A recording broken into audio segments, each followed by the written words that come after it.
ان کے لب رنگی کی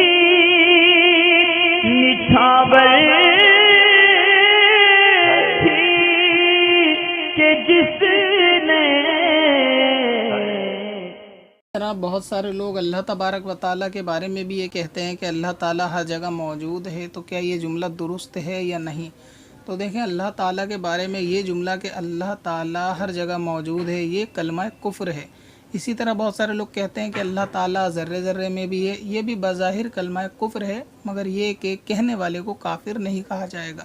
اس کی وجہ یہ ہے کہ اس میں تھوڑی رعایت تو ممکن ہوتی ہے، مگر یہ کلمہ علماء اہل سنت نے پھر بھی شدید حرام لکھا ہے کہ اس قسم کے جملے بولنے نہیں چاہیے، اگرچہ یہاں مراد کسی بھی شخص کی توہین کی نہیں ہوتی، لیکن پھر بھی اس کلمے سے اجتناب لازم ہے، جیسا کہ فقیہ اعظم ہند مفتی شریف الحق امجدی رحمۃ اللہ تعالیٰ علیہ فتاوی شارح بخاری کے اندر پہلی جلد کے اندر ارشاد فرماتے ہیں کہ یہ جملہ کہ اللہ تبارک و تعالیٰ ہر جگہ موجود ہے، یہ سخت حرام ہے، اور اس طرح مسلمان کی نیت یہ ہوتی نہیں ہے، لیکن اس میں نیت یہ ہوتی ہے کہ اللہ تبارک و تعالیٰ کا جلوہ ہر جگہ موجود ہے، لہٰذا یہ جملہ نہیں کہنا چاہیے کہ اللہ تعالیٰ کونے کونے میں موجود ہے یا اللہ تبارک و تعالیٰ ذرے ذرے میں ہے۔ اس کی ایک وجہ ہے کہ جو کوئی اگر کسی جگہ موجود ہوتا ہے تو جس جگہ پہ موجود ہے وہ جگہ اس کو گھیرے ہوئے ہوتی ہے۔ مثال کے طور پہ آپ یہ سمجھیں، اگر میں یہ کہوں کہ یہ پین اس کیپ میں موجود ہے تو اس کا مطلب یہ ہوا کہ یہ کیپ اتنا بڑا ہے کہ اس نے پین کو چاروں طرف سے گھیر لیا۔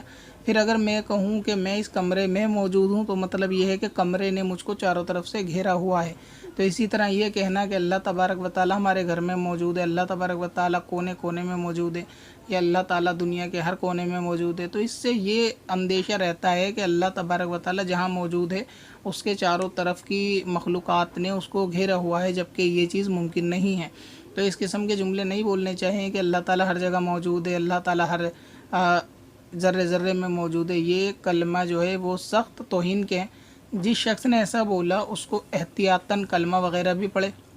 اور توبہ بھی کرے، اور تجدید ایمان بھی، تجدید نکاح بھی احتیاط کے طور پر اس کو کر لینا چاہیے۔ اور علماء فرماتے ہیں کہ ایسا جملہ کہ جس کے بظاہر معنی کفر کے ہوں اس سے اجتناب لازم ہوتا ہے، یعنی جس کے بظاہر معنی کفریہ نظر آتے ہوں لیکن مراد کچھ اور ہوتی ہو، تو ایسے جملے بھی حرام ہیں اور ان سے بھی بچنا لازم ہے۔ تو کوئی بول کے یہ نہ کہے کہ ہماری مراد کچھ اور تھی۔ تو اس طرح اگرچہ بولنے والے کو کافر بھی نہیں کہیں گے اگر کوئی کہتا ہے کہ اللہ تعالیٰ ہر جگہ موجود ہے۔ سمجھا دینا چاہیے پیار محبت کے ساتھ مسلمان کو کہ بعض علم کی کمی کی بنا پر اس قسم کے جملے بول جاتے ہیں کہ جس میں تعویل ممکن ہوتی ہے، لیکن علماء نے اس کو منع کیا ہے، تو یہ جملے بولنے نہیں چاہیے، اس سے بچنا چاہیے۔ اسی طرح ایک چیز اور بھی ہوتی ہے کہ اللہ تعالیٰ اوپر ہے یا پھر اوپر والا لوگ کہتے ہیں، تو اس سے مراد یہ ہوتی نہیں ہے کہ اللہ تعالیٰ اوپر ہے، بلکہ بلندی مراد ہوتی ہے کہ اللہ تعالیٰ بہت بلند و بالا، اس لیے کہتے ہیں اوپر والا۔ بہت سارے لوگ یہ جملہ بھی بولتے ہیں، اگرچہ بظاہر معنی میں یہ جملہ بھی کفر ہے،